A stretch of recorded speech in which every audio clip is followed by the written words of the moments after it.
आपल्या अभिभाषणाच्या माध्यमातून राज्याची पुढची दिशा ही मांडण्याचा प्रयत्न केला।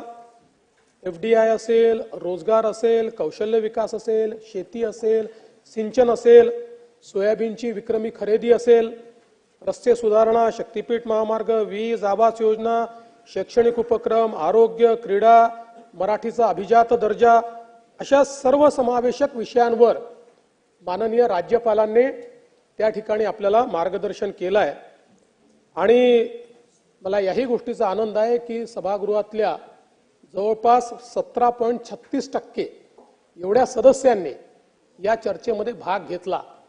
फक्त आमच्या नानाभाऊंनी का घेतला नाही, काँग्रेस पक्षाने नानाभाऊचं नाव इथेही कापलं का, असा प्रश्न मला या निमित्ताने येतोय। त्यामुळे आमच्या विदर्भाचा आवाज असा जर दाबण्याचा कोणी प्रयत्न जयंतराव करणार असेल,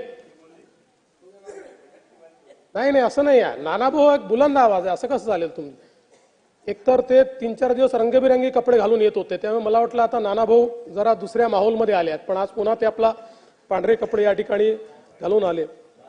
पण काही हरकत नाही। मला असं वाटतं की राहुल नाही, कालच आले होते राहुलजी। अच्छा, त्यामुळे पण काय हरकत नाही।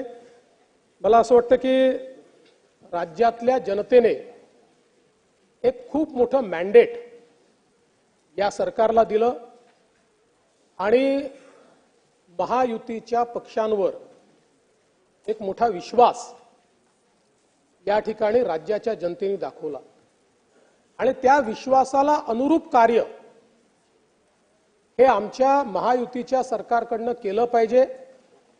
याबद्दल एक भविष्याची वाटचाल आपण त्या ठिकाणी ठरवली आणि त्यानुसार आज राज्यामध्ये आपण वेगवेगळ्या प्रकारची कामं या ठिकाणी करण्याचा प्रयत्न करतोय।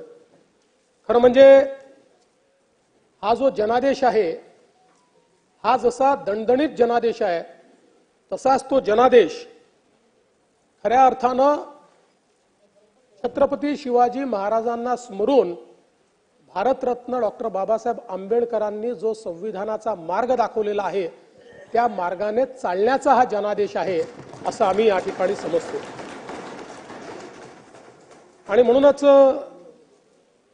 आज छत्रपती शिवाजी महाराज असतील, छत्रपती संभाजी महाराज असतील, हे आपली सर्वांचीच दैवत आहेत। आणि म्हणूनच गडकिल्ल्यांचं अतिक्रमण काढण्याची सुरुवात देखील आता आपण केलेली आहे। महाराजांचे 12 किल्ले युनेस्कोचे वर्ल्ड हेरिटेज साइट झाले पाहिजेत।